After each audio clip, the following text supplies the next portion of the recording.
राष्ट्रप्रेषितांचे हा चंद्र सूर्य नांदो स्वातंत्र्य भारताचे हे राष्ट्र देवतांचे हे राष्ट्रप्रेषितांचे हा चंद्र सूर्य नांदो स्वातंत्र्य भारताचे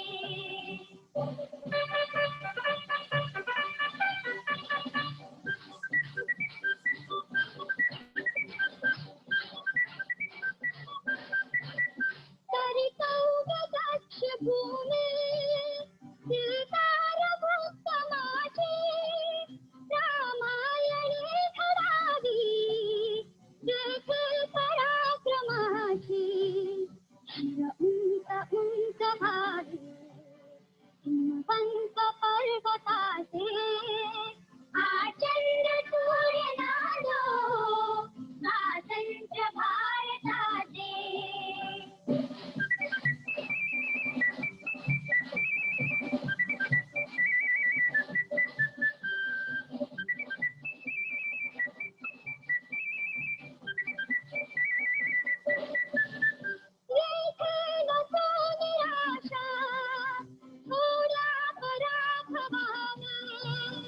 भारताचे बोध केला रेखेच्या माधवाने आदेश सैन्य त्याला साक्ष अमृताचे हा चंद्र सूर्य नांदो स्वातंत्र्य भारताचे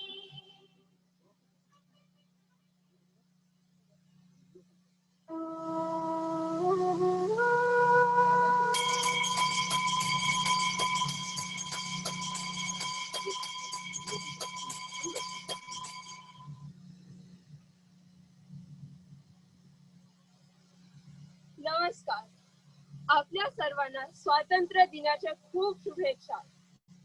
आम्हाला आजच्या दिवशी स्वातंत्र्याच्या प्रकाश वार्ता सादर करण्यास संधी दिली त्याबद्दल आपले खूप आभार. आपण सर्व जाणतात की हा सोशल डिस्टन्सिंगचा काळ आहे, म्हणूनच आम्ही हे नाटक खुल्या आकाशाखाली सादर करीत आहोत. आम्हा कलाकारांसोबत काही पक्षी सुद्धा साथ घालतील. त्याच्याबरोबर काही अंतरावर लॉन मोर्स किंवा सतत किरकिरणारे सकेडा स्वतःच्या आवाजाची भर घालतील. आपल्यासारखे जाणते प्रेक्षक आमच्या मर्यादा समजून घेऊन आमच्या चुका पदरात घेतील. याची खात्री असल्यानेच आम्ही हे नाटक असे सादर करायचं धाडस करीत आहोत. आपल्याला काही भारतातील लोक प्रेक्षकही लाभले आहेत. त्यांना मी असं सांगू इच्छिते की इथल्या आम्हा मुलांची मराठी भाषा शुद्ध नसेल, पण आमच्या मराठी भाषेवरील प्रेम तुमच्या इतकंच शुद्ध आहे. आमचा प्रयत्न गोड मानून घ्याल हीच इच्छा. चला तर नाटकाला सुरुवात करूया. स्वातंत्र्याच्या प्रकाश वाटा. लेखक डॉक्टर प्रियदर्शन मनोहर. दिग्दर्शक शिरीष बेंद्रे. विशेष सहाय्यक अभिजित काल्ले, अंजली मनोहर, अभिजित बाळवेकर, नभा अर्धपुरकर, संदीप अर्धपुरकर, गीतांजली भालेराव, हेमंत आणि खिंडी, सचिन जोशी, नेहा बेंद्रे. विशेष आभार मराठी कला मंडळ वॉशिंग्टन DC आणि उत्तरंग DC. स्वातंत्र्याच्या प्रकाश वाटा.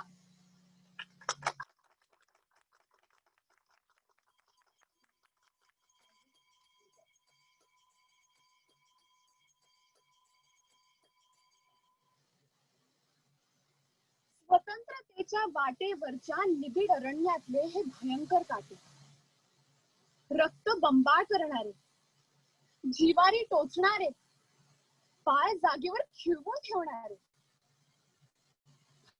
तरी अनेक लोकांनी अशा काटेवनात स्वतःला अगदी झोपून दिलं. जीवाच्या कराराने त्यातून ते मार्ग शोधत राहिले. पुरुषांना तुरुंगात छळ सोसावे लागले, कुटुंबापासून दूर राहावे लागले, जागोजागी मानहानी सहन करावी लागली, तर कधी जीव गमवावे लागले. स्त्रियांचे तरुणपणीच सौभाग्य उजाडले. त्यांना मुलांना घेऊन बेघर व्हावे लागले, उपाशी अर्धपोटी राहावे लागले, शारीरिक अत्याचार सहन करावे लागले. हे सारे कष्ट त्या स्त्रियांनी धीराने पचवून घेतले. का म्हणून या स्त्री पुरुषांनी स्वतःचा जीव खुशी खुशी दुःखात घातला? प्रसंगी जीवाचं बलिदान करून अत्युच्च त्याग केला. कशासाठी? कोणासाठी? किती काळ? मागचा पुढचा कसलाही विचार न करता ते पुढे जातच राहिले त्यांच्या अंतिम ध्येयापर्यंत. आणि ते ध्येय होतं स्वातंत्र्य, देशाचं आणि या भूमीचं स्वातंत्र्य. आणि त्याचबरोबर एक माणूस म्हणून मानाने जगण्याचं, वागण्याचं, बोलण्याचं आणि शिकण्याचं स्वातंत्र्य. स्वतःच्या आयुष्याच्या मशाली पेटवून स्वातंत्र्याच्या वाटा निर्माण करणाऱ्या ध्येय वेड्या लोकांच्या गोष्टी सादर करीत आहोत या नाटकात. स्वातंत्र्याच्या प्रकाशवाटा, स्वातंत्र्याच्या प्रकाशवाटा.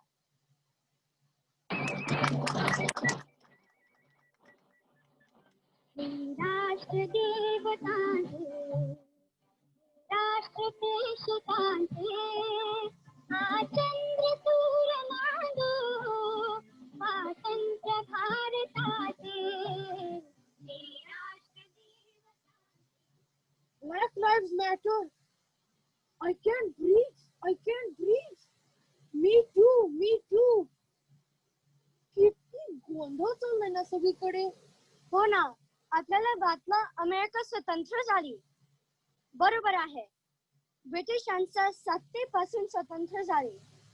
पण सर्व दृष्टीने स्वतंत्र झाली का? म्हणजे काय म्हणायचे तुला? म्हणजे सगळा समाज अनिष्ट रूढी आणि परंपरांपासून स्वतंत्र झाली का? अहो, सगळ्या लोकांना समान हक्क मिळायला लागले का? सगळ्यांना समान संधी मिळायला लागल्या का? सगळ्यांना सारखाच मान मिळायला लागला का? समान कामाचे समान वेतन मिळतं का? अहो, एक तरी प्रश्नाचा छाती ठोकपणे हो असं उत्तर आहे का? त्या दिशेने हळूहळू प्रगती चालली असं मला वाटतं. हळूहळू? का म्हणून हळूहळू? अजून किती वर्ष हवी आहेत? अजून 200 वर्ष? अजून 500 वर्ष? ज्यांचा फायदा होतो त्यांना तसे चालावं आहे. काही बदल नको. ते सुखात आहे. बाकीचे लोक किंमत मोजतात. अरे पण व्हाईट हाऊस वर अमेरिकन फ्लॅग आहे ना, युनियन जॅक नाही ना, तर अमेरिका स्वतंत्र आहे. Don't be silly. आज प्रत्येक ठिकाणी स्त्रीला मागे रेटण्यात येते. तिला वरच्या अधिकाराची जागा मिळत नाही. तिला पुरुष इतका पगार मिळत नाही. आणि वर तिच्यावर हवे तितके अत्याचार होतात. झाली आहे अमेरिका स्त्री स्वतंत्र? नाही, पण मतदानाचा अधिकार आहे की स्त्रीला? उपकारच आहे आमच्यावर. धन्यवाद साहेब.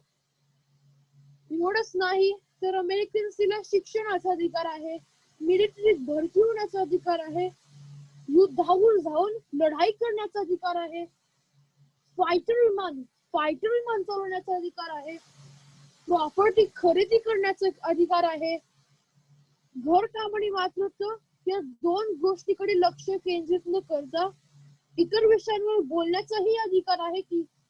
झालंच तर स्वतःचा पगार स्वतःकडे ठेवण्याचाही अधिकार आहे स्त्रीला. Really? Really? कोणीतरी घेऊन जा रे ह्याला. Just for his own safety. भारतात यातून काही वेगळी परिस्थिती नव्हती. तेव्हा ज्योतिबा फुले आणि त्यांची बायको सावित्रीबाई फुले यांनी पहिल्यांदाच स्त्रियांचा प्रश्न हातात घेतला. त्याची गोष्ट आता पाहूया.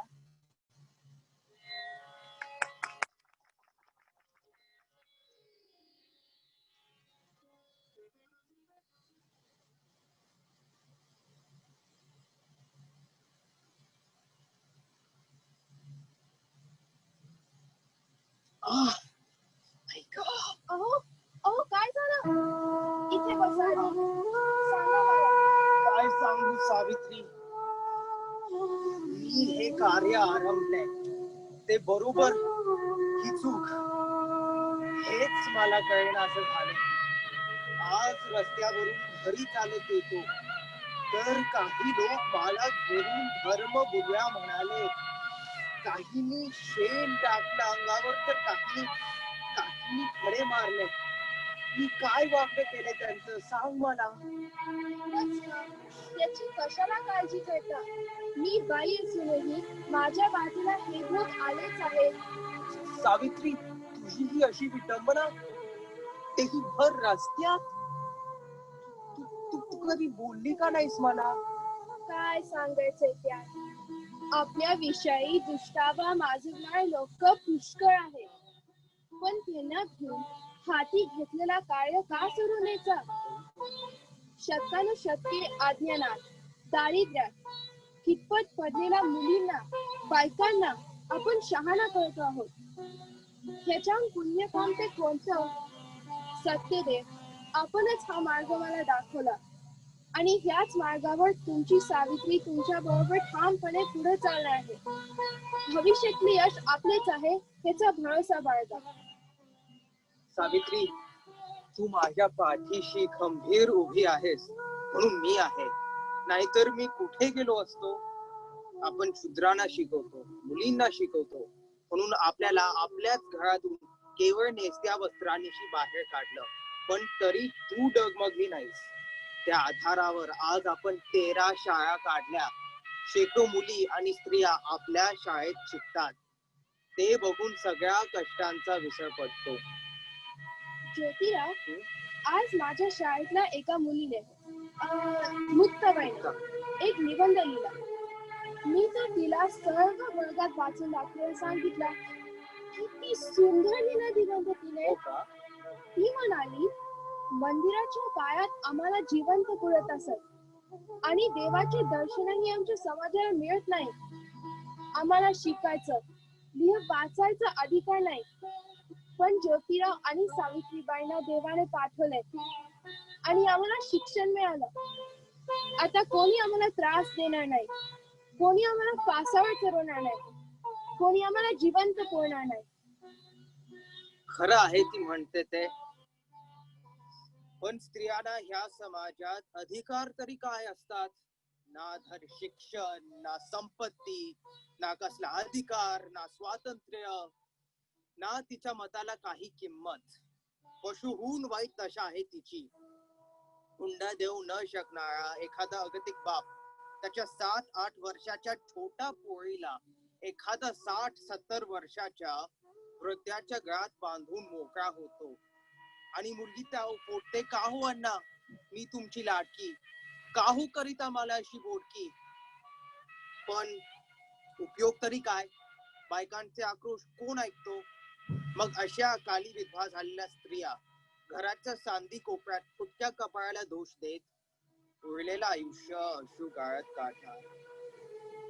दिसत नाही का कोणाला हे? का डोळ्यांवर काथड चढवले तुमच्या? का मुलींचे बालविवाह करता? का कवळ्या जीवाना संसाराच्या घाण्याला झुंपता? का विधवांचे केस कापून त्यांना विद्रूप करता? म्हाताऱ्यांची लग्न झाल्यामुळे त्या तरुणपणे विधवा झाल्या, हा काही त्यांचा दोष आहे? का त्यांना विद्येपासून वंचित करता? का त्यांना घरात कोंडून ठेवता? का का का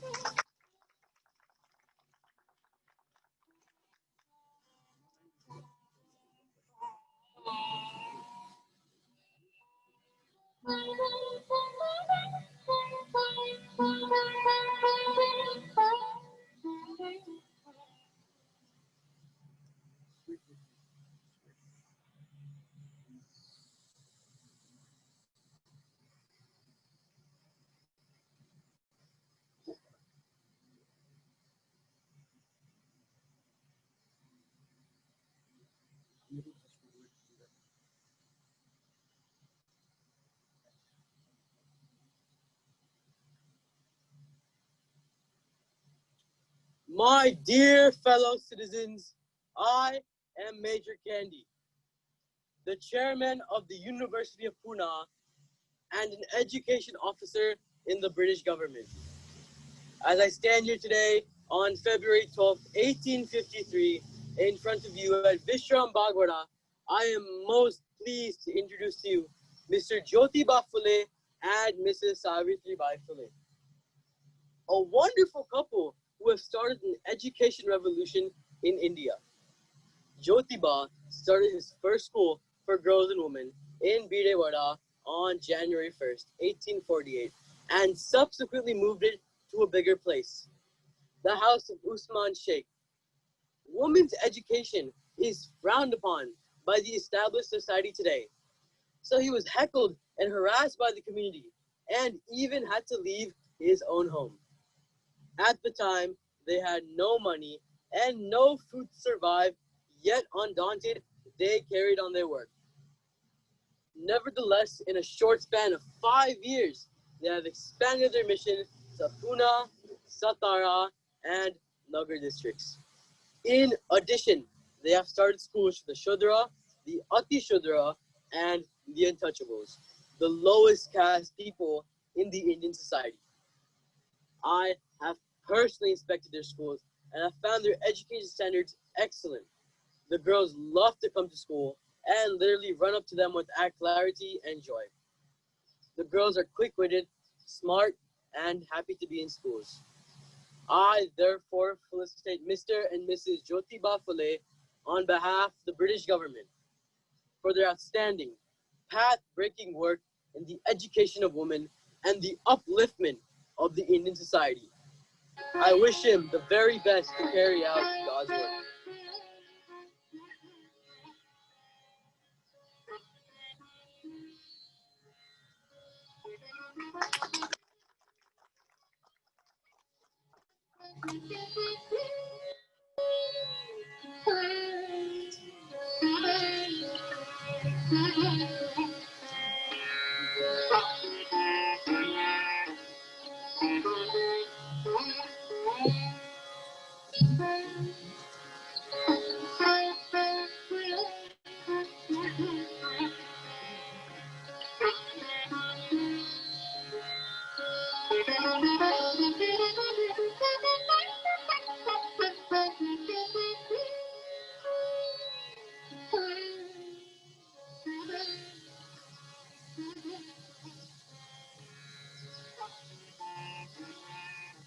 आई, पुण्याला बरं वाटत नव्हतं म्हणून आली बघ तुझ्याकडे 4 दिवस नाही गावला.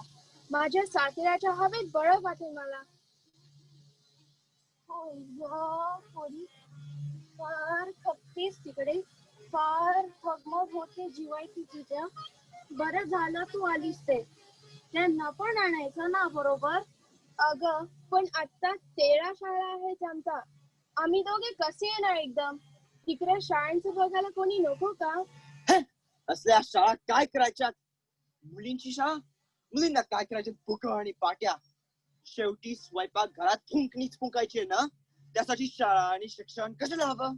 कुटुंबाला खायला घालणं कोणा बायला चुकलेलं नाहीये, म्हणून काय शिकायचं नाही का त्यांनी. तुम्ही तिकडे ह्या नास्त्या उचपाती करतात आणि आम्हाला त्याची किंमत चुकवायला लागते. तुम्ही महार मागांना शिकवतात आणि आमचे इथे हाल होतात. तुला माहितीये 2 आठवड्यापूर्वी सभा घेतली जातवाल्यांनी. तुला आणि तुझ्या नवऱ्याला वाईट टाकली त्यांनी. कुळाला बट्टा लावलं तुम्ही दोघांनी. अब्रू गेली आपली अब्रू. नान्या, तोंड सांभाळून बोल. माझी लेक तिकडे परोपकार करते, लोकांना शिकवते, तीच बरोबर आहे. तिचा नवरा देव माणूस आहे. मग त्यांनी आपल्या जाती एवढी लक्षात ठेवून वागावं. आता आम्ही समाजात तोंड कसं दाखवावं? तुझी बुद्धी कोती आहे. तू रूढी परंपरा यांनी दुर्बल झाला आहे. तू शेळी आणि गाय यांना कुरवाडतोस. नागपंचमीला विषारी साप पकडून त्याला दूध पाजतोस आणि महार मागा यांच्यासाठी ही माणसे तुला अस्पृश्य झाली. आपण कुठे उच्च कुळातले आहोत. तसं नाही ताई, पण तुम्हा दोघांना लोक काही वाटेल तर बोलतात म्हणून वाईट वाटतं मला. नान्या, आम्ही उभयता मुलींना शिकवतो, बायकांना शिकवतो, महार मागांना शिकवतो. त्यात अनुचित काय आहे? ज्याला विद्या नाही तो पशु समजला जातो, ज्याला शिक्षण आहे तो उच्च होतो आणि जो अज्ञानी आहे तो नीच होतो. जन्माने काही ठरत नसतं, सगळं कर्मावर ठरत असतं. इंद्रा सरकारने देखील आमच्या कामाचा सत्कार केला. तू नुसती गळ्यात माळ घालून हरिनाम घेत वाऱ्या करतोस, पण माझा नवरा प्रत्यक्ष हरीचं काम करतो. मी त्याला मदत करते आणि त्यातच माझा आनंद आहे. तुझ्या जिभेवर सरस्वती नांदेपुरी, सुखी हो, कल्याण मस्तू. क्षमा करताय मला, तू आज माझे डोळे उघडलेस.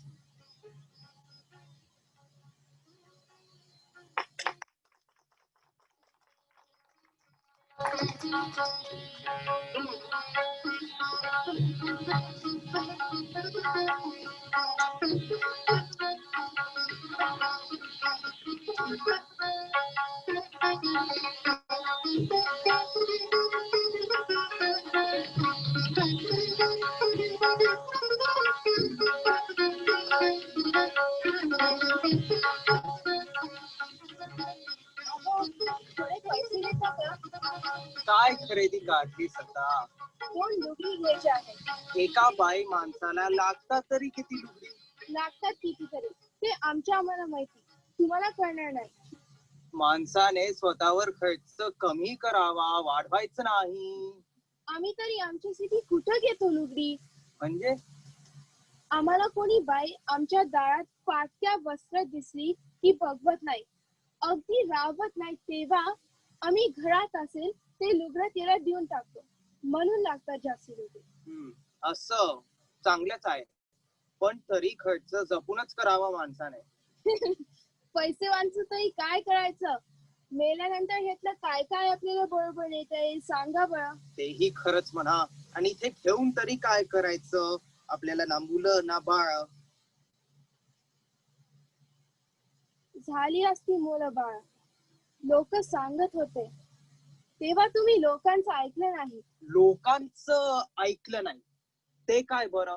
तुमच्या कुटुंबातले लोक सांगत होते ना तुम्हाला, दुसरं लग्न करा, वंशाला वारस येऊ द्या. असं मला सांग, आपल्याला मूल झालं नाही म्हणून खोट तुझ्यातच आहे असं का गृहीत धरायचं आपण? खोट तर माझ्यातही असू शकते ना. मग तू काय दुसरा नवरा शोधायला जाशील? छे छे, असं कसं कळेल मी? भलतच काय बोलता. तेच म्हणतोय ना मी, तू माझा असा अवमान करणार नाहीस, मग मी तरी दुसरी बायको करून तुझा अपमान कसा करेन? आपल्याला मूल झालं नाही तर आपण एखादं मूल दत्तक घेऊ, पण दुसरं लग्न करणं ही खरंच एक क्रूर पद्धत आहे. माझ्याकडून तरी ते होणं शक्य नाही. मला ह्या जन्मी देव पावला, तुम्हीच माझे धनी, तुम्हीच माझे देव. मी अवघी 9 वर्षाची होती तेव्हा आपलं लग्न झालं. आणि मी होतो 12 वर्षाचा. मला काही म्हणता काही माहित नव्हतं, काही येत नव्हतं. शिक्षणाचं गंध नाही, शाळेचं तोंड पाहिलं नव्हतं, पण तुम्ही मार्गदर्शन केल्यामुळे मी शिकले. आधी शिक्षिका झाले आणि आज प्रिन्सिपल आहे. माझा विश्वासच बसत नाही, हे सगळं खरं की खोटं. वाटेवर पायात घुसलेले सगळे काटे कुठे आता थुकत नाही, अंगावर पडलेले सगळे दगड गोटे आता आठवत नाही, शब्दांचे गाव आता सगळे भरून दिसत नाही. चंद्र मावळला, उगवला सूर्य, उजळले पूर्व दिशा. विखारी रचली, काल रात्र गेली, सृष्टी प्रकाशली, सूर्य तेज. खरे तुझे बोल, हटला अंधार, शुद्रादी महाळ जागे झाले. कोंडला कोंबडा तरी आरवतो, पहाट सांगतो लोकांना तो.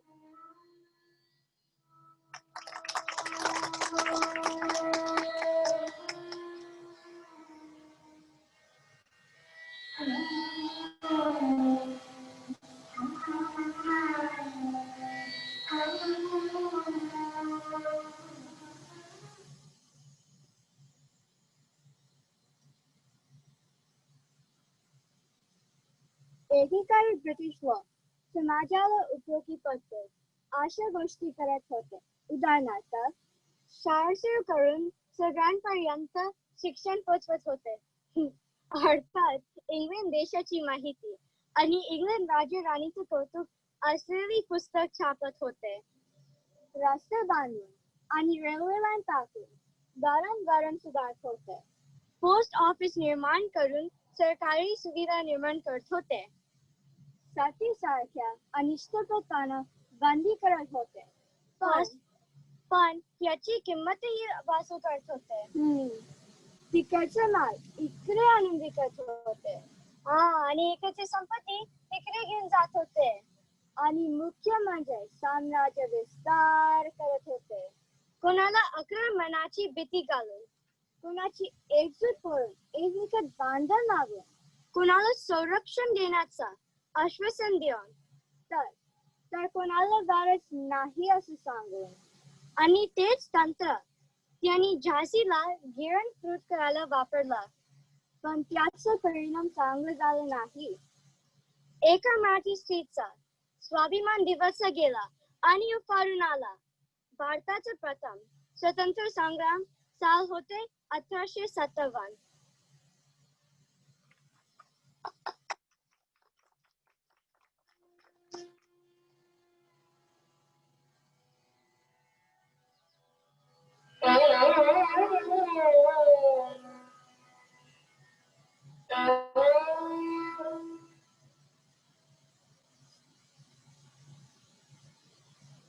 झाशी नरेश गंगाधर राव जाऊन महिना झाला, पण माझ्या डोळ्याचं पाणी कळत नाही. काही चित्ताच लागत नाही. अन्नाची चव राखेसारखी लागते. राणाबाई, देव देवारातून गेल्यासारखं तिथं तिथं वाटतंय ग. महाराणी, असं बोलून कसं चालेल? अहो, लहान दामोदरांकडे बघून, आमच्यासारख्या झाशीची प्रजेकडे बघून तुम्हाला मन व्यक्त करायला हवं. अहो, त्या ऐकलं आहे की तिरंग्याची फौज झाशीची दिशेने निघाली आहे. असं महाराज गेले आणि आता झाशीचे तुकडे गिळायला ही गिधाडे उघातली आहेत का? त्यांना म्हणावं, ही महाराष्ट्राची मुलगी अजून मेली नाही. माझे प्राण गेली तरी बेहत्तर. मी झाशीचा कण त्यांच्या हाती लागू देणार नाही. महाराणी, तिरंग्याची फौज मोठी आहे. त्यांच्याकडे तोफा आहे. म्हणून काय झालं? आपणही तो पावतो. किल्ल्यांचे बुरुज पुन्हा बांधून घेऊ. शहराभोवती तट उभारू. बाहेरच्या माळ्यावर त्यांच्या फौजा आल्या की त्यांच्यावर आकाशातून आग ओतू. महाराणी, पण त्यांनी कुठून उभं करायचं? आपल्याकडे तर थोडे सैनिक आहे. कसे निभाव लागणार आपला? थोडे सैनिक? मग म्हणावं, बायकांनी शस्त्र उचला, तलवारबाजी शिका, दांडपट्टे फिरवा. महाराणी, अहो महाराणी, काय हे बोलताय? भलतच. राणाबाई, वयाच्या 7व्या वर्षापासून मी तलवारबाजी, धनुर्विद्या आणि घोडेस्वारी शिकली आहे. आणि राणाबाई, हिंदू धर्म विसरलीस का तू? राक्षस आणि असुरांची ताकद वाढली तेव्हा देव मदतीसाठी धावला ते कोणाकडे? आठव. दुर्गेकडे, कालीकडे, महिषासुर मर्दिनीकडे, अंबेकडे. त्यांच्या हाताकडे बघ. काय आहे त्यांच्या हातात? त्रिशूल, गदा, भाला, तलवार, धनुष्यबाण. नाही राणाबाई, असं घाबरून चालणार नाही. स्वतःचे संरक्षण स्वतःच करायला शिकायला हवं. स्त्रियांची फौज उभी करायला हवी. महाराणी, जमेल का आम्हाला युद्ध करायला? राणाबाई, तुला किती कशाशी वाटते? मृत्यूची? ब्रिटिशांच्या गुलामीत श्वास घेत जगणे म्हणजे कण कण मरण.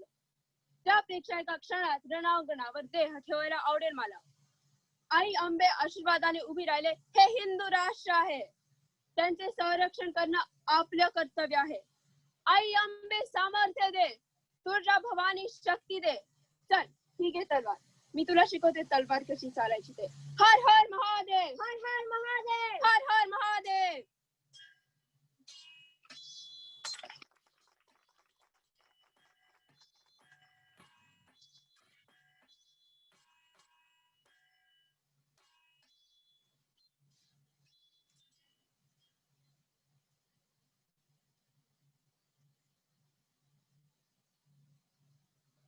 Your Highness, I am the representative of Lord Dalhousie, Governor General of the East India Company. The East India Company has a message for you. The adoption of Damodar Rao is invalid. The Marathas died without an heir to the throne. Therefore, the doctrine of lapse applies, and the Jhansi is hereby annexed to the administration of the East India Company. हा आमच्यावर अन्याय होतोय. दामोदर पंतांना स्वतः महाराजांनी मांडीवर येऊन दत्तक विधान पूर्ण केलं आहे. झाशीच्या गादीला वारस आहे. दामोदर पंत संन्याय होईपर्यंत मी झाशीचा कारभार पाहणार आहे. The adoption is not valid because the Maharaj died the same day as the adoption and was not in a fit state of mind to make the important decisions. You are offered a generous pension by the British government and asked in exchange to leave the palace immediately and hand over your part of the city to the administration of the East India Company. औरच पुत्र नाही म्हणून ही फिरंगी सारे देश गिलंकृत करत चालले आहेत. सातारा, जयपूर, संबलपूर, नागपूरचे घास घेऊन झाले. आता झाशीवर घाव घालायचा तुमचा डाव आहे. मी पक्की अवगुण आहे तुमच्या कावा, पण ते शक्य नाही. ये हो ही नहीं सकता. चले जाओ, माँ यहाँ से कहीं नहीं जाने वाली. Think again. We come in peace. ये शांति से हो सकता है. शांति से? आप हमें शांति से लूट लेना चाहते हैं. चले जाओ यहाँ से. आप हमारी मुलाकात होगी तो युद्ध भूमि पर. हमारी शांति हमें वही मिलेगी. चले जाओ.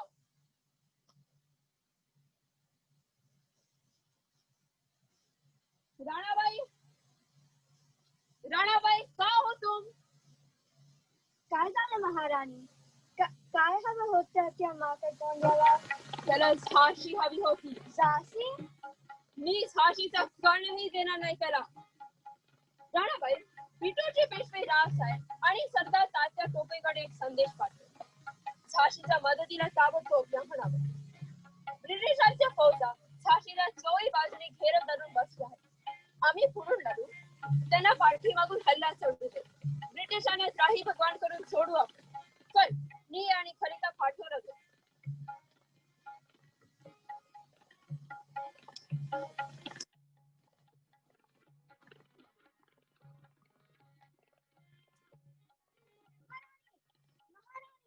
ब्रिटिश सैन्य झाशीचे शहरात घुसला आहे.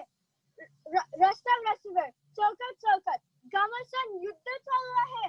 अहो, ब्रिटिशांनी कत्तल चालू आहे.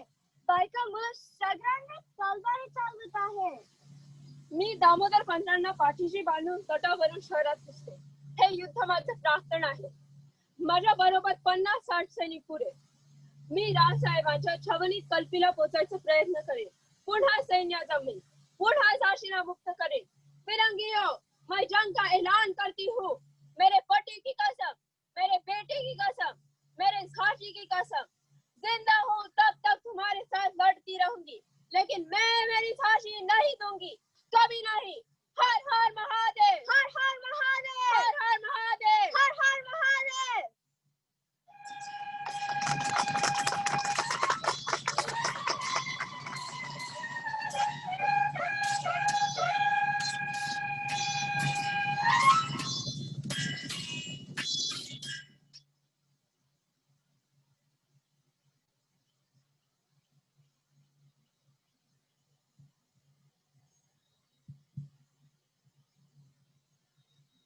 एक मराठी स्त्री मनू तांबे उर्फ झाशीची राणी त्या रणांगणावर लढत होती, तर एक मराठी मुलगी साऱ्या सामाजिक रूढी विरुद्ध लढत होती. लहान वयात लग्न होऊन सासरी आलेली ती छोटीशी पोर आनंदी जोशी नवऱ्याच्या आग्रह म्हणून शिकण्याची धडपड करत होती. तेव्हा मुलींना शिक्षण देणे समाजाच्या विरुद्ध जाण्यासारखंच होतं. प्रवाहा विरुद्ध पोहायचं बळ त्या छोट्या काळात होतं का? त्या इवल्याशा टिटवीची भरारी केवळ कुपनापलीकडेच नाही तर साता समुद्र पर जाणार होती का? ती भारतातली पहिली महिला डॉक्टर होणार होती का? पाहूया तर मग आनंदीबाई जोशींची गोष्ट.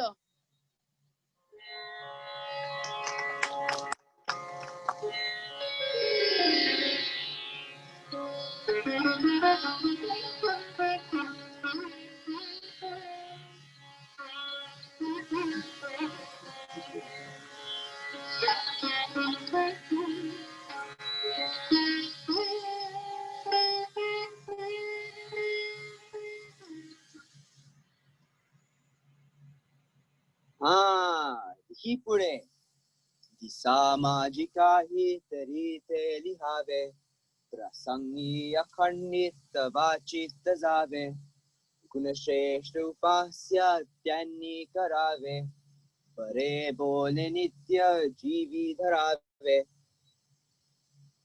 लिहिलंस कळलं का काही अगं प्रत्यक्ष रामदास स्वामींनीच गुरु मंत्र देऊन ठेवलंय लिहा वाचा पंडित मैत्री करा खरं बोला आपण ही असंच करायचं शिकायचं ना तुला अगं बोल ना काहीतरी मुक्की का झालीस अभ्यास करायचा ना तुला नाही मग काय करायचं तुला सांग ना गप्प का अशी काय होतंय तुला मला माझ्या माहेरची आठवण येते माझ्या मैत्रिणीची आठवण येते मला खेळायचे त्यांच्याशी सागर गोटे चिंचोके काच पाणी बस बस हेच करायचं का जन्मभर याद राखून असे खेळ खेळायचे म्हणलीस तर तुझं लग्न झालंय पण चार चौघींसारखा तुझा संसार होताना नाही मी अडाणी जायचं का इतरांसारखा ज्याच्याकडे विद्या आहे ते लोक आपल्यावर राज्य करतात आणि अडाणी लोक त्यांचे नौकर पण कधी स्वतंत्र होणार आनंदी या अज्ञानाच्या बेड्या आपणच तोडल्या पाहिजेत पण मीच का म्हणूनच शिकायचं बाकीच्या मुली कुठे शिकतात ते फिरी हसतात मला पाठी पेन्सिल घेऊन बसलेली पाहून असू देत त्यांना ते अडाणी आहेत म्हणून तुला हसतायत आनंदी ऐक माझं देवाना तुला चांगली बुद्धी दिलीये शिक्षणाचा मार्ग मी दाखवेल जात राहा पुढे पुढे तू या मार्गावरून बाकीच्यांचा विचार तू करू नको जेवढे तुला कळते तेवढं तू कर हा आता आपण म्हटलेला रामदासांचा गुरु मंत्र कुठल्या वृत्तात बांधलेला आहे भुजंग प्रयाण शाबास काय म्हणालो मी अशी तुझी बुद्धी तल्लख एकदा सांगितलं की डोक्यात पक्क मग सांग बरं भुजंग प्रयाण वृत्ताची लक्षणं लघु गुरु गुरु 4 गण 12 अक्षर बरोबर 6व्या आणि 12 अक्षरावर यती म्हणावे तयाला भुजंग प्रयात क्रमानेच येती य चारी जात कधी ज्याच्या अक्षरे येती 12 रम्मा नायका दुःख माझे निवारा हा छान मराठी व्याकरणाची तुझी तयारी चांगली होतीये हा आता इंग्रजी भाषा सुद्धा शिकायची बरं का अगदी आज आतापासून सुरू करूया इंग्रजी भाषा पण येईल का मला ती भाषा हो येईल म्हणजे काय नक्कीच येईल अगं ती भाषा अवगत केल्याशिवाय जगाचे दरवाजे तुझ्यासाठी उघड्याचे नाहीत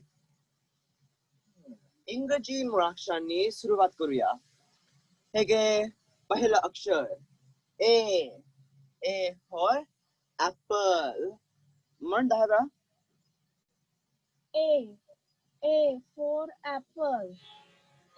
A for apple. A for apple.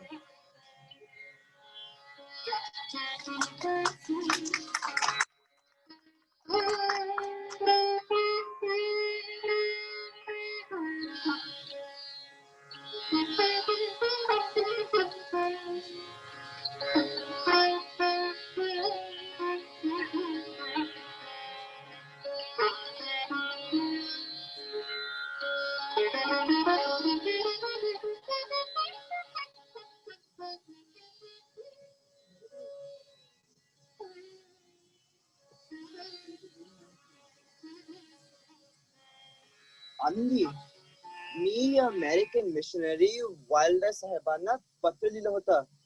तुझ्यासाठी वैद्यकीय शिक्षण मिळवणं करता अर्ज करायचा होता त्यांच्या मार्फत. त्यांचं उत्तर आलंय. मग काय म्हणतात ते? काय मदत करतील म्हणाले का? ते म्हणतायत पण पण पण काय काय हवे त्यांना? ते म्हणतात आपण हिंदू धर्म त्यागून ख्रिश्चन धर्माचा स्वीकार केला तर सर्वतोपरी मदत करू. त्यांना म्हणावं हे कदापि शक्य नाही. मी माझा धर्म आणि संस्कृती मातीत गाडून शिक्षण घेणार नाही. आपण पुन्हा प्रयत्न करू. देवाने एक दार बंद केलं तर दुसरं दार उघडेलच. बरोबर. माझा विश्वास आहे. आनंदी, माझ्या पोस्ट ऑफिसात होर्बो नावाचा एक अमेरिकन डॉक्टर आले होते काही दिवसांपूर्वी. ते म्हणाले अमेरिकेच्या पेन्सिल्व्हेनिया राज्यात फक्त स्त्रियांसाठी काढलेला जगातलं पहिलं आणि एकमेव वैद्यकीय कॉलेज आहे. तिथे प्रयत्न करा. काय वाटतं तुला? तिथे टाकावं पत्र? जरूर, का नाही. आजच धाडू पत्र त्यांना. अगं पण ते देतील का तुला प्रवेश? हो, देतील ते मला प्रवेश. मी सांगेन त्यांना. माझं भाषा आणि अंकगणिताचं शालेय शिक्षण पूर्ण झाले. बरोबर. मला इंग्रजी आणि मराठी सह 7 भाषा लिहिता वाचता येतात.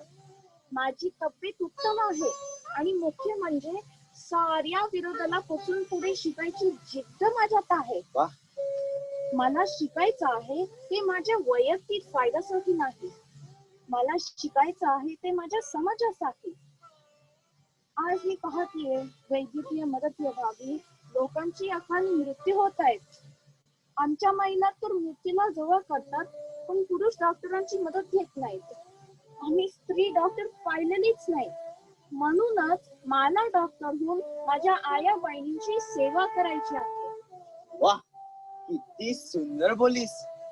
हा, आता हे सगळं तू पत्रात लिहून काढ आणि मी स्वतः ते पत्र पोस्टात लिहून टाकतो. खरं म्हणजे पुढे मला आपल्या देशात बायकांचं वैद्यकीय कॉलेज सुरू करायचं आहे. म्हणजे शिक्षणासाठी माझ्यासारखं अग्नी दिव्यातना करायला लागणार नाही. मला मनापासून वाटणारी ही माझी तळमळ आहे. जणू काही ही माझ्या आत्मेचीच हाक आहे. मला डॉक्टर व्हायचे. हे माझ्या या माणुसकीच्या हाकीला होकार देतील. मी जाईन तिकडे. मी घाबरणार नाही. मी हरणार नाही. I must not fail. आनंदी, नाही नाही, त्रिवार नाही. तू हरणार नाहीस. मी तुझ्या पाठीशी उभा आहे. जीवाची रान करीन. व्हाईसरॉयला पत्र लिहून सरकारची मदत मागेन. श्रीमंत सावकाराकडून कर्ज घेईन पण मी तुला अमेरिकेत धाडीनच. काही कमी पडू देणार नाही मी. हे मी तुला वचन देतो. अहो, हे तुमचं वचन सुद्धा मला पुरेस आहे. या शब्दांच्या पाठपरावर मी जगप्रदक्षिणा घालून येईन.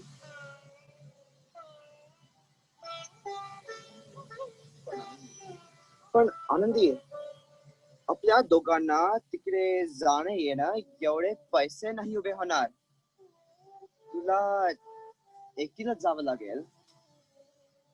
हे बघ, तुझ्या प्रवासाचे आणि फी पुरते $70 मी जमवले. बाकी महिन्याचा खर्च करता लागणारे $20 मी दर महिना पाठवून देईन. पण आनंदी, बोटीच्या प्रवासाला 3 महिने लागतात. शिवाय ते खूप थंडी असते असं मी ऐकलंय. तू तिथे एकटी कशी राहशील? तुम्ही काही काळजी करू नका. काय वाटेल तो त्रास सोसायची माझी तयारी आहे. पण मी डॉक्टर होणारच. योग्य वेळी औषध काही मिळालं असतं तर आपलं बाळ पण जगलं असतं कदाचित. आनंदी, मला शक्य झालं तर दुसऱ्या कोणावरही हा प्रसंग मी ओढू देणार नाही.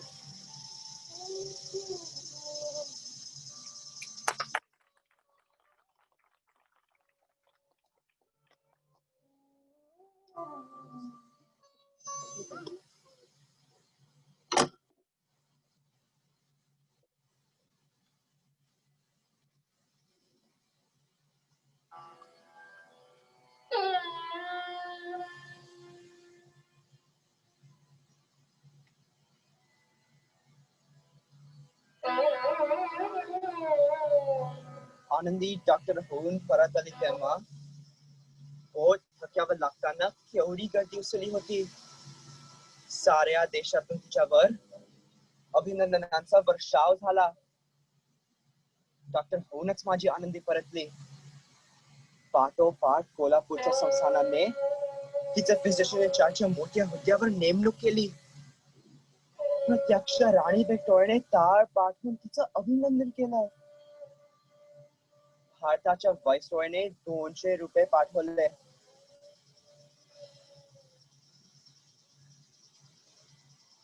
पण आता त्याचा काय उपयोग? या हडगोठणाऱ्या थंडीत तिला क्षयरोग झाला. त्यांची शिकस्त केली पण परतल्यावर 1 वर्षातच माझी आनंदी पुढच्या प्रवासाला निघून गेली. ह्या तिच्या अस्थी पेन्सिल्व्हेनियात थिओडोसिया बाईंकडे पाठवायच्या आहेत. आनंदीनेच असं सांगितलं होतं मला.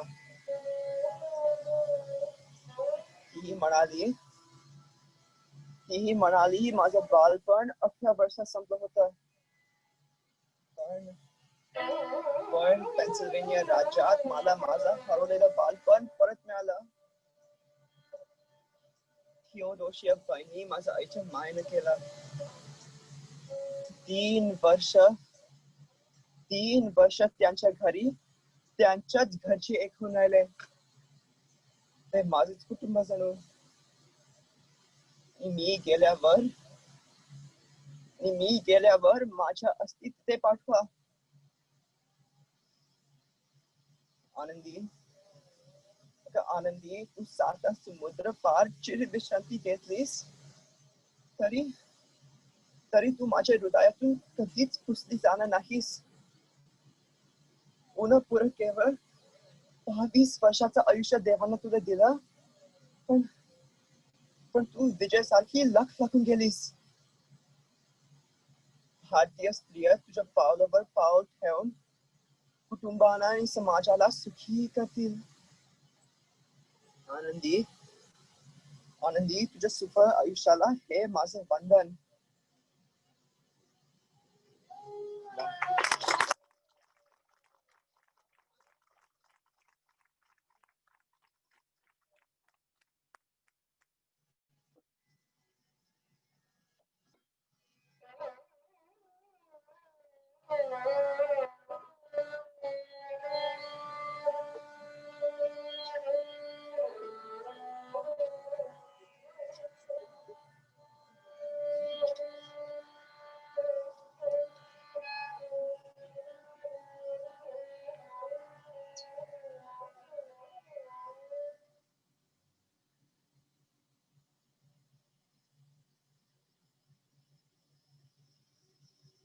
लोक ब्रिटिशांच्या राजवटीशी जमेल तसे जुळवून घेत होते.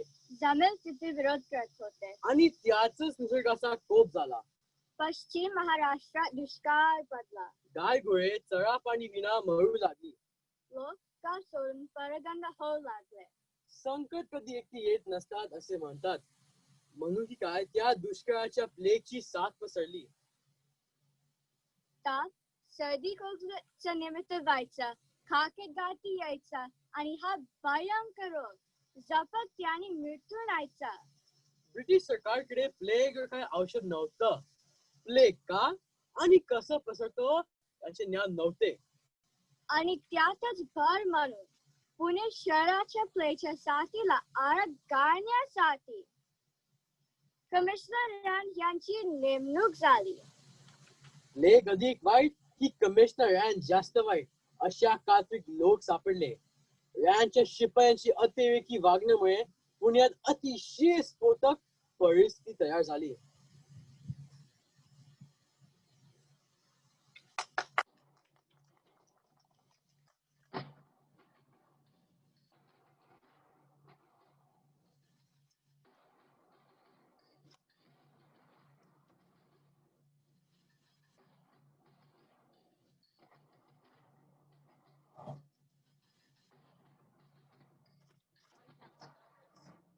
these dumb natives. They won't listen to government orders. Enough is enough. I will show them who Commissioner Rand is. They'll face the dire consequences of their disobedience. The plague is causing havoc. 500 deaths already in 1 month. What are these fools still doing living in the city? I will put a stop to this immediately. A Awardar! Gautam! Yes, sir. Yes, sir. Jao sub police subadar or military officers Kubalao. Abhi ke abhi move on the double. Yes, sir. Did you not hear me properly the other day? Are you guys deaf? Go into Pune city and get everyone out. No exceptions for man, woman, or child. We have to claim their city. Out of the house, sir. Where will they go, sir? Put them in military trucks and haul them out of town. We have tent camps built there. Put them there until we let them return.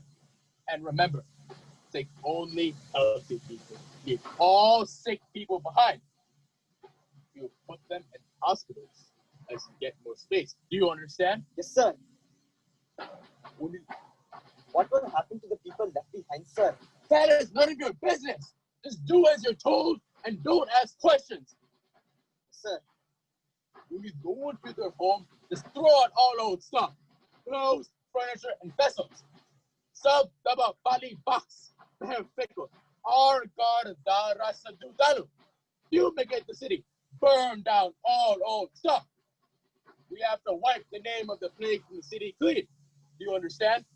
Sir sorry sir लोग हमारे बात मानेंगे नहीं sir अपने मरीज परिवार को अकेले पीछे छोड़ेंगे नहीं वेरी वेरी डिफिकल्ट सर तो तुमको ये लाठी किस लिए दी गाय है खेलने के लिए use it man if they aren't going to listen to the words they will listen to the beatings sir I am declaring martial law on the city of Pune अभी सिर्फ हमारा रूल चलेगा यहाँ understand sir चलो बंद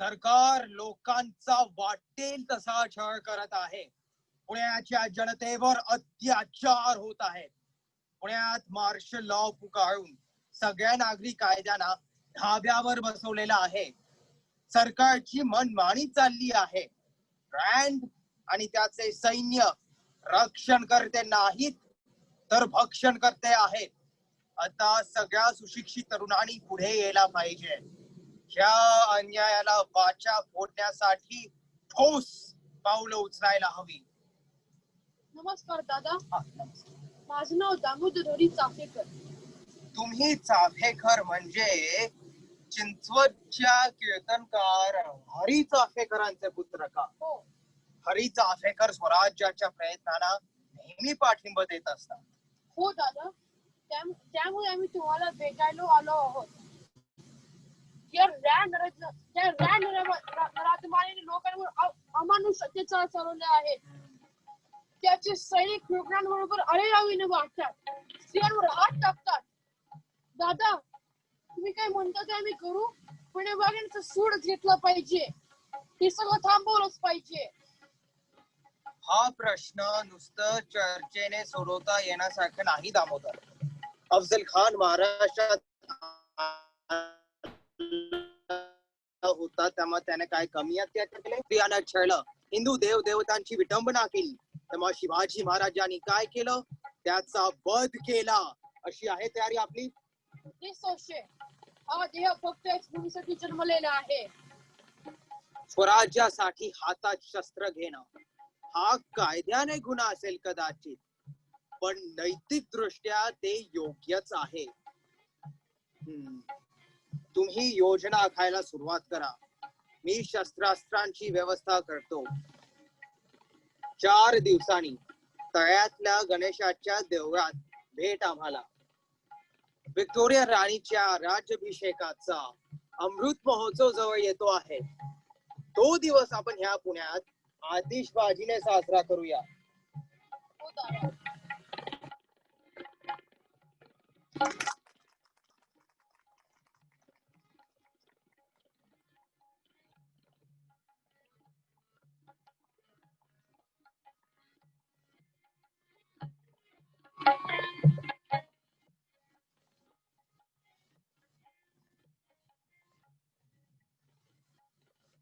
Victoria राणीच्या राज्याभिषेकाच्या वाढदिवसाचा आनंद पुण्याच्या गव्हर्नरच्या बंगल्यात संपन्न झाला. कार्यक्रम आटून संध्याकाळी 7:30 वाजता 2 घोड्या गाड्या परतीच्या प्रवासाला निघाल्या. एका बगीत होता कमिशनर रँड आणि दुसऱ्या गाडीत होता लेफ्टनंट आयरिस. रँडच्या बगीच्या माग दामोदर चाफेकर 10-15 पावलाचं अंतर ठेवून पळत होता. आणि त्या अंधाऱ्यात रात्री गाडी गणेश खिंड रस्त्यावर आली. ठराविक ठिकाणी त्या गाड्या आल्या आणि दामोदरने पळण्याचा वेग वाढवला आणि तो ओरडला, कोण आला रे? कोंड्यावर आले म्हणजे काय? तो सिग्नल होता त्याच्या भावासाठी, बाळकृष्णासाठी की रँड येतोय, हल्ला चढवायला तयार हो. दामोदराने रँडची बगी गाठली, पडदा बाजूला केला आणि गोळी झाडली. इकडे बाळकृष्णाने रँडच्या मागची बगी गाठली आणि लेफ्टनंट आयसोर गोळी झाडली आणि पुण्याचं कर्दन काळ ठरलेलं रँडच्या अशा खरेने शेवट झाला. ब्रिटिश सरकारला एक जबरदस्त चपराक बसली आणि तेव्हा म्हणत होते, प्लेगवर उपाय म्हणून सरकारने जे काही उद्योग आरंभले ते केवळ अनाकलनीय आहे. जबरदस्तीने कोणाच्या घरात घुसायचं, त्यांना बाहेर काढायचं, फवारणी करायची, यावरून या सरकारला काही समजतं का हाच प्रश्न पडतो. या सरकारचे डोकं ठिकाणावर आहे काय?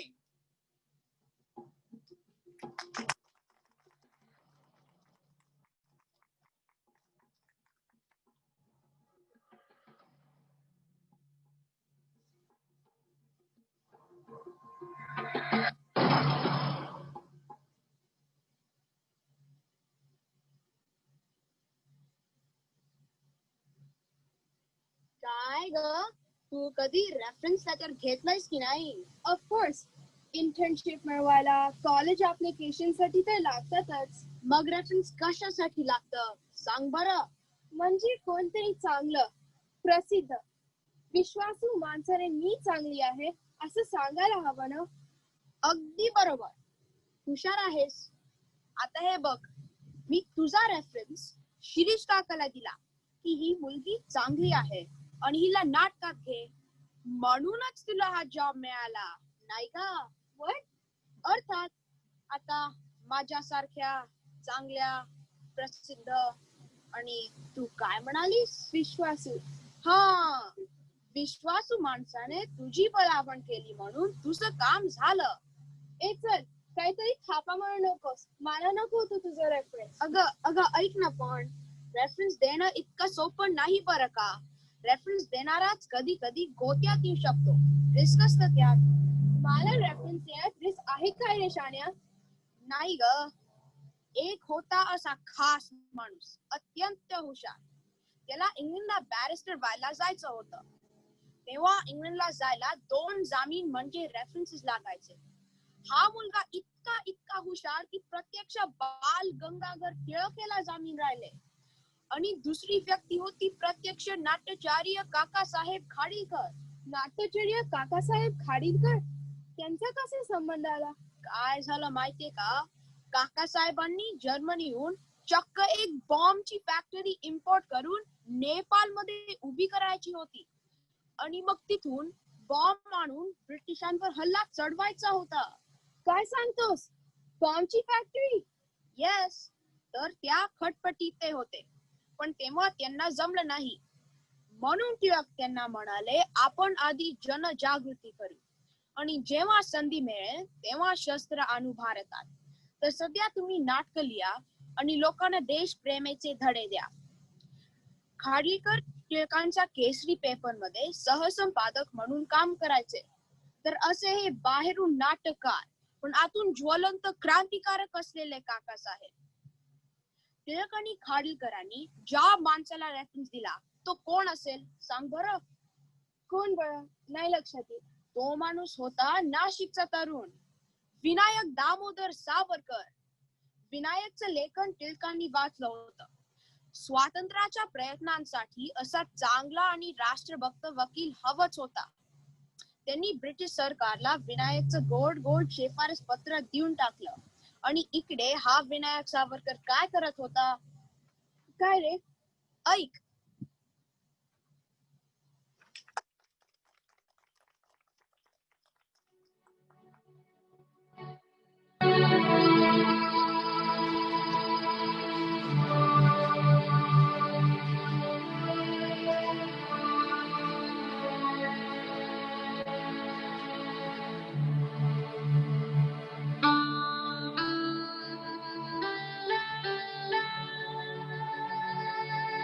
शास्त्रमधली मी तुझ्या पावन चरणांची शपथ घेऊन आज प्रतिज्ञा करतो की भारताचं स्वातंत्र्य मी पुन्हा एकदा मिळवेन. ह्याच्या सशस्त्र क्रांतीची पताका मी पुन्हा एकदा फडकवीन. हे करण्यात मी यशस्वी झालो तर छत्रपती शिवाजी महाराजांप्रमाणे स्वराज्य स्थापन करेन आणि तुझ्या मस्तकावर स्वातंत्र्याचा अभिषेक करेन. देवी मला शक्ती दे.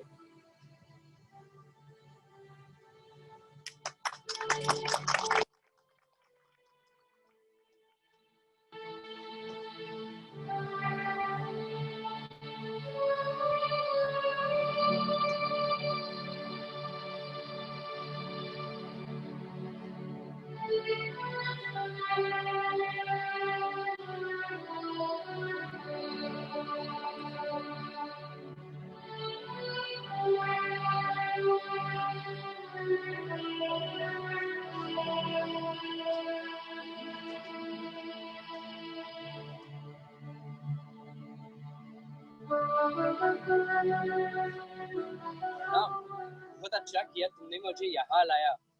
यहाँ बहुत सारे भारतीय विद्यार्थी दिखते हैं. उनसे परिचय करते हैं, फिर उनको इंडिया हाउस बुलाते हैं. बहुत काम बाकी है. जरूर, मुझे मालूम था. हम यहीं से संगठन की शुरुआत कर सकते हैं. हाँ, चलो वहाँ बैठते हैं. Hey, you can't sit there. Why? I want to sit here. English that side. Indians can sit over here. Sorry, मैं यही बैठूंगा. तुम यहाँ बैठोगे तो हम तुम्हें बाहर फेंक देगा. अरे इससे बहस क्यों करते हो? उससे कुछ फायदा नहीं. चलो हमारे साथ आके बैठो. शायद तुम लंदन में नए आए हो. हाँ, मैं नया हूँ, लेकिन यह अपमान में नहीं सह सकता. मैं यहाँ नहीं बैठ सकता तो मैं कहीं नहीं बैठूंगा. चलो हरनाम, चलते हैं यहाँ से. अरे झगड़ा क्यों बोलते हो? जाने दो ना. जाने दो? हे मी कसं काय जाऊ देणार? कुत्र्याहून हीन वागणूक दिली जाते आम्हाला. केवळ काही हजार ब्रिटिश लोक जर 30 कोटी भारतीय जनतेवर सत्ता गाजवू शकतात, तर इंग्लंड मध्ये असणारे 700-800 भारतीय विद्यार्थी स्वतःसाठी चांगली वागणूक का वागून घेऊ शकत नाहीत? का म्हणून आपण एका कोपऱ्यात अंग चोरून गुपचूप बसायचं? आपण आपला अभिमान, आपला आत्मसन्मान गमावून बसलो आहोत. आपण इतकी वर्ष गुलामी केली आहे की आपला आत्मसन्मान जागृत करायचा आपल्याला धाडसच होत नाही. चलो हरनाम. हाँ चलो. पत्नी, ये सारे अपने आप को क्या समझते हैं? अरे आपके विचार हमें बहुत पसंद आए. जानने से पहले आपका नाम तो बताते जाओ. मैं विनायक दामोदर सावरकर और ये मेरा दोस्त हरनाम. और मैं मदन लाल धिंगरा. आप सब कल शाम 6 बजे इंडिया हाउस में मीटिंग के लिए आ जाना.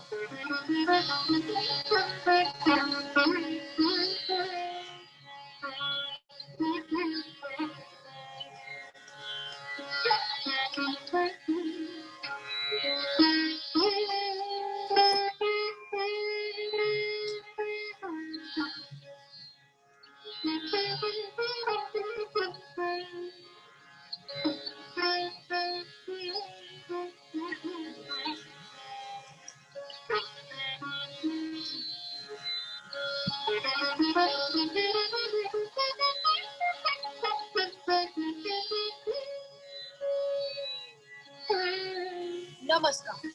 तुम्ही सगळेजण इंडिया हाऊस मध्ये या फ्री इंडिया सोसायटीच्या मीटिंगला आलात हे बघून मला खूप आनंद होतो. माझे नाव तुम्हाला माहित असेल. मी श्यामजी कृष्ण वर्मा. हे घर माझं आहे आणि मी भारतीय विद्यार्थ्यांना राहायला देतो. आपल्यापैकी काही जणांना मी शिष्यवृत्ती दिली आहे. माझा प्रयत्न आहे की तुम्ही सगळेजण शिकून मायदेशी परत जाऊन भारताच्या स्वातंत्र्यासाठी कसून प्रयत्न कराल. आपल्या सोसायटीचे सभासद वाढत आहेत हे बघून माझ्या आशा वाढल्या. Glad to meet you all. I'm Bikaji Rustum Kama. I would like to promote socialist ideas in free India, and I'm willing to risk everything to achieve that goal. Now, let's hear a few words from our newest member, Mr. Vinayak Savarkar, a student leader, writer, and orator, an activist par excellence, a person so young and so famous already before arriving on the shores of England. A military dispatch has arrived from Lord Curzon from India and has been advised to keep a close eye on Savarkar's activities. Vinayak, the floor is yours. मित्रांनो, मी आज Italian क्रांतिकारक गुस्सिपे Mazzini याच्या आत्मचरित्राचे मराठीत भाषांतर केले आहे. त्या पुस्तकासाठी मी एक स्वतंत्र प्रस्तावना लिहिली. त्या प्रस्तावनेतले मी लिहिलेले 4 शब्द इथे वाचून दाखवतो. लक्षात ठेवा, एखादा देश कधीही मरत नाही. देवाने माणसाला जीवन दिले आहे ते स्वतंत्रपणे जगण्यासाठी, गुलाम म्हणून जगण्यासाठी नाही. जेव्हा तुम्ही तुमच्या मनाशी घोर निश्चय कराल तेव्हाच तुमचा देश स्वतंत्र होईल. अन्याय, खोटेपणा आणि अत्याचारी राजवटी विरुद्ध लढणं हे आपलं मुख्य कर्तव्य आहे. आणि हे करण्यात फाशीला जायला लागलं तरी तो स्वर्गाकडे नेणारा रस्ता आहे असं समजावं. स्वातंत्र्य देवीच्या पावलांचा आवाज जवळ आल्यासारखं वाटतो. त्यामुळे हा लढा आपण निरंतर चालूच ठेवला पाहिजे. वंदे मातरम, वंदे मातरम, वंदे मातरम. वंदे मातरम.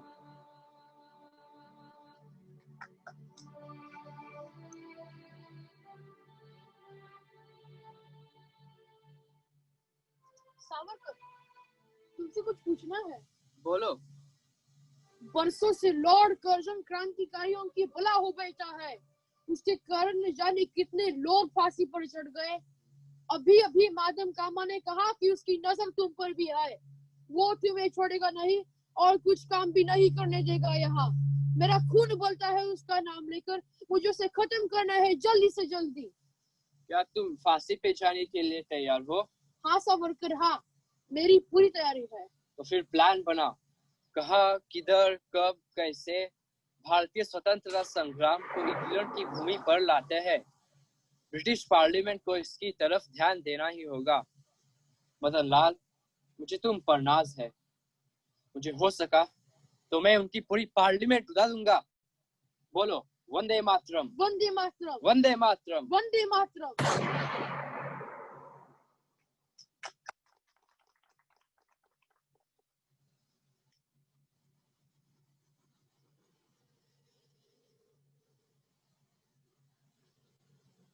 माझी शेवटची इच्छा हीच आहे की मला पुन्हा जन्म मिळावा.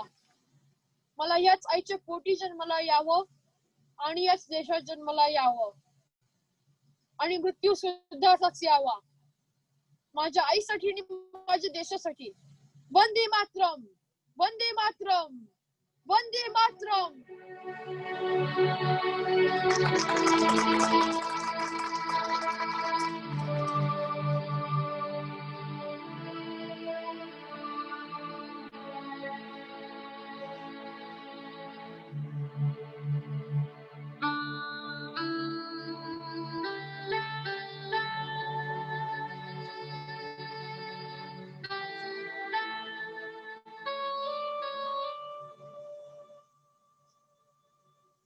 We have to move out of this India house. I heard it's on the radar of Scotland Yard and London police. आप ठीक कह रहे हो मैडम कामा. अब किसने भी यहाँ ठहरना खतरे से खाली नहीं है. सावरकर, तुम मेरे साथ चलो. मैं पेरिस जाने वाली हूँ. वहाँ मैं तुम्हें छुपा सकती हूँ. छे, मी आता भारतात परत जाणार. क्या तुम अपना होश खो बैठे हो? भारत जाओगे तो वहाँ कदम रखने पर भी गिरफ्तार हो जाओगे. हो, मान्य आहे. नाशिकला झालेल्या जॅक्सनच्या वधाची पिस्तूल मीच इथून पाठवली असं त्यांना साक्षीदार मिळालाय. पोलिसांच्या मारहाणीला चतुर्भुज बळी पडला म्हणायचं. पण मी इथे राहिलो तर कर्झनच्या खुनाबद्दल माझ्यावर अटक वॉरंट जारी झालेला आहे. मी काही दिवस ब्रायटनला मित्राकडे मुक्काम करतो आणि मग भारतात जाण्याचे प्रयत्न करेन. Savarkar, listen to the reason. If you're not happy in Paris, then I'll send you to Stuttgart in Germany or to Spain. I even have connections in Paris. Wait some time. Let's ride the storm, then regroup. मला आता धीर धरवत नाही. हे बघा पत्र भारतातून आलंय. What's the news? माझे मोठे बंधू बाबाराव यांना कवितांचं पुस्तक छापल्याबद्दल अटक झाली आहे. धाकटे बंधू नारायणराव जॅक्सनच्या वधासंदर्भात जेलमध्ये आहेत. आमच्या घरावर, आमच्या संपत्तीवर जप्ती आली आहे. बायको यमुना आणि वहिनी यांना अक्षरशः घराबाहेर रस्त्यावर काढून सरकारने घरावर टाळं ठोकलाय. आणि आमचा एकुलता एक पुत्र प्रभाकर गावाकडे गेला. ब्रिटिश सरकारने सासऱ्यांना नोकरीवरून काढलंय आणि आता समजलं की आपले बॉम्ब आणि पिस्तूल नेणारे क्रांतिकारी बंधू माफीचे साक्षीदार झाले आहेत. तर हा लढा लढायचाच तरी कसा? सावरकर, हौसला रखो सावरकर. वर्माजी, मला 4 संसार मोडले याचं नाही वाईट वाटत. असे संसार तर चिमण्या कावळे सुद्धा करतात. पण 4 संसारांचं बलिदान देऊन जर 1000 लाखो संसार वाचत असतील तर मला अभिमानच वाटेल. पण मला आत्ता वाईट वाटतंय ते मला स्वातंत्र्यासाठी काही करता येत नाही ह्याच. मला स्वस्त वाटेपर्यंत मी ब्रायटनला जातो. वंदे मातरम. वंदे मातरम. वंदे मातरम. वंदे मातरम.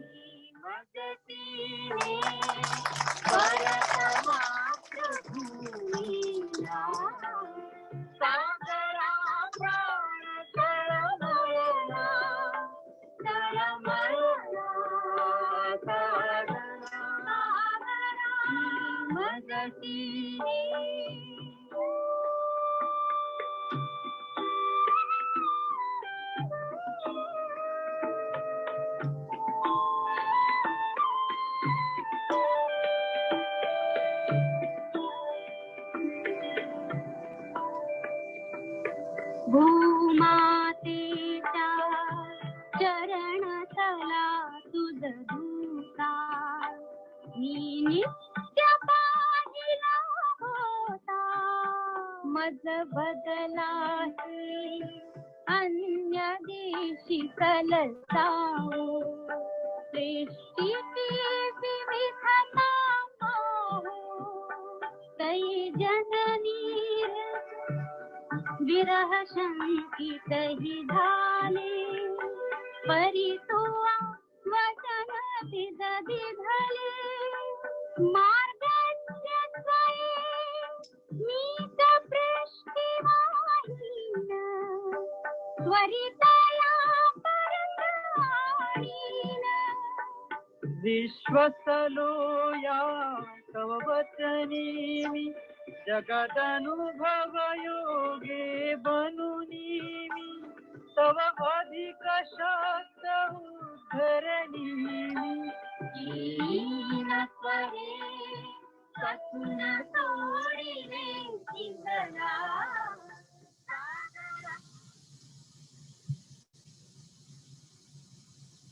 टिळक आणि सावरकरांनी सुरू केलेली सशस्त्र क्रांतीची चळवळ अजून पुढे नेली ती सुभाष चंद्र बोसांनी. नेताजी बोस वीर सावरकरांना भेटायला दादर मुंबई येथे त्यांच्या घरी आले होते 22 जून 1940 साली. आणि त्यावेळी दुसरे महायुद्ध सुरू झाले होते.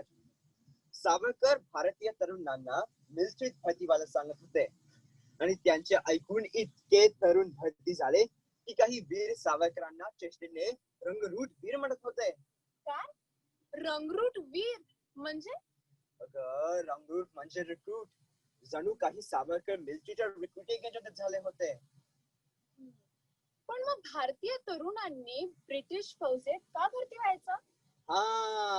आता तोच सावरकरांचा मुत्सद्दीपणा होता. भारतीय तरुणांना अद्ययावत शस्त्रांचे आणि युद्ध पद्धतीचे शिक्षण कोण देणार? त्यांना बंधक कोण देणार? आणि ट्रेन आर्मी नसेल तर ब्रिटिशांच्या विरुद्ध लढा तरी कसं करणार? म्हणून सावरकरांनी महायुद्धाचा फायदा घ्यायचा ठरवला. स्वतःच्या हितासाठी का होईना, पण ब्रिटिशांना भारतीय तरुणांना सैन्य शिक्षण देणे भाग पडत होते. आणि एकदा का संघटित भारतीय सैन्य तयार झाले तर क्रांती करण्यासाठी फक्त त्यांच्या बंदुकींची दिशा उलटी वळणे एवढंच काम नंतर राहिलं असतं ना. ब्रिलियंट. थँक्यू. अरे तू कशाला थँक्यू म्हणतोयस? मी सावरकरांना ब्रिलियंट म्हणतीये. सर, तर हा सगळा प्लॅन सावरकरांनी बोसांना सांगितला आणि त्यांना जपान आणि जर्मनीशी संधान बांधून ब्रिटिशांच्या विरुद्ध लढायला फौज उभी करायला सांगितले. आणि त्या चर्चेतून जन्माला आले सुभाष चंद्र बोसांची आझाद हिंद फौजेची कल्पना. दुर्दैवाने बोस विमान अपघातात मरण पावले, पण त्यांनी निर्माण केलेला संघटनेचा धक्का ब्रिटिश राजवटीला जरूर बसला. गांधी आणि काँग्रेसने चालवलेली नागरी असहकार चळवळ, चले जाव चळवळ आणि भारतात वाढणारी जनजागृती पाहून ब्रिटिशांना भारतावर नियंत्रण ठेवणं कठीण होऊ लागलं होतं. आणि तशातच दुसऱ्या महायुद्धामुळे ब्रिटिश सत्ता खिळखिळ झाली होती. आता ते भारत सोडून परत जाण्याचा विचार करू लागले होते.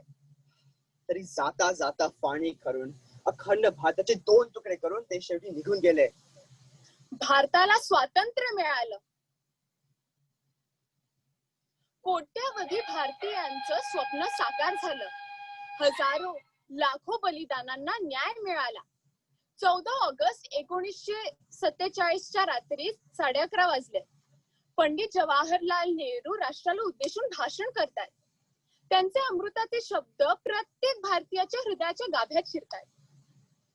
Long years ago, we made a tryst with destiny, and now the time comes.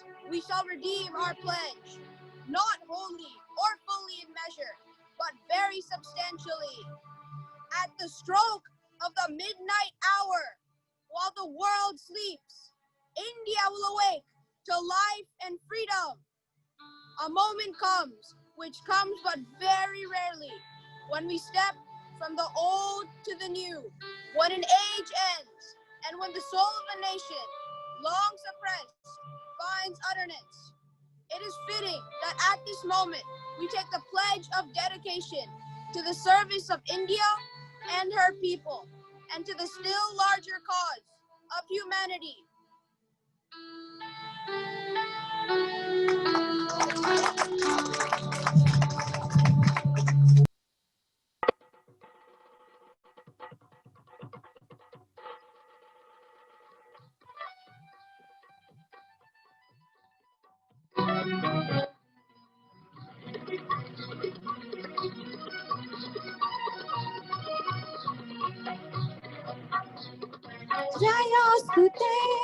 Jayostute Shri महन्मंगले शिवास्पदे शुभदे स्वतंत्रते Bhagwati तामहं यशोयुतां वन्दे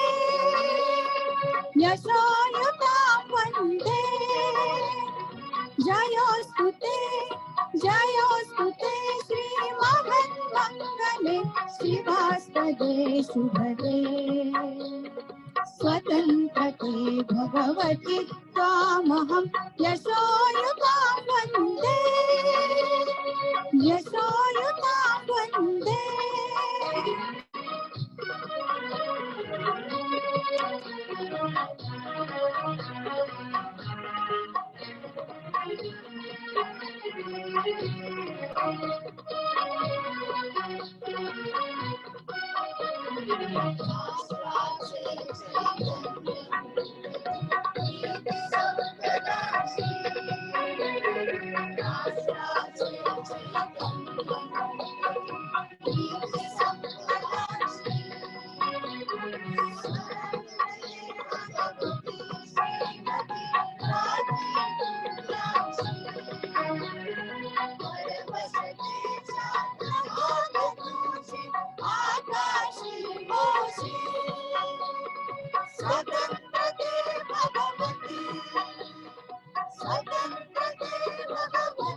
कुसुमांच्या गाई गाया वर्षा कुसुमी किंवा कुसुमांच्या गाई स्वतंत्र ते भगवती तुझी विलसत सेनारी स्वतंत्र ते भगवती तुझी विलसत सेनारी सूर्याची तेज कधीच वाटेल तुझी स्वतंत्र ते भगवती स्वतंत्र ते भगवती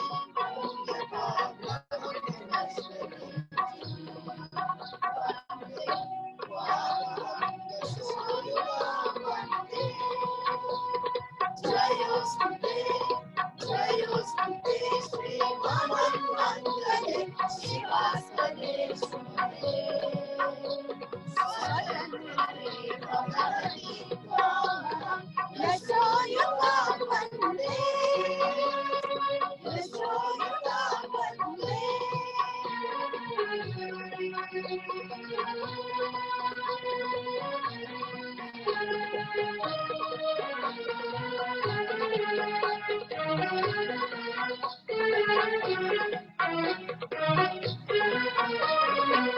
मोक्षमुक्तिनी तुझी स्वरूपे तुलाच वेदांगी मोक्षमुक्तिनी तुझी स्वरूपे तुलाच वेदांगी स्वतंत्र ते भगवती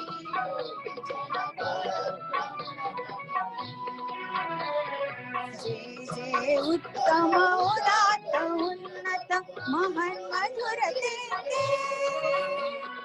स्वतंत्र ते भगवती स्वतंत्र ते भगवती सर्वतम सहचारी होते वन्दे त्वामहं यशोयुतां वन्दे यशोयुतां वन्दे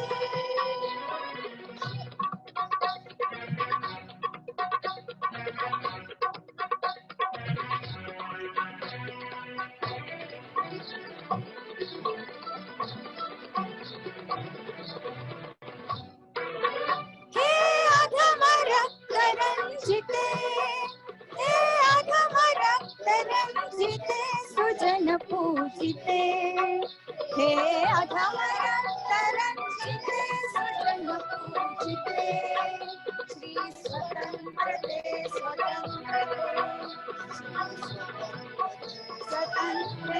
श्री स्वतंत्र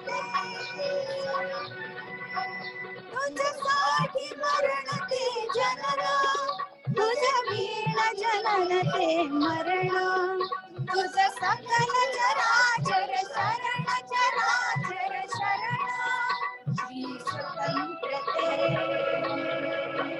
श्री स्वतंत्र ते श्री स्वतंत्र ते जयोस्तुते श्री महामंगले शिवास्पदे शुभदे स्वतंत्र ते भगवती त्वामहं यशोयुतां वन्दे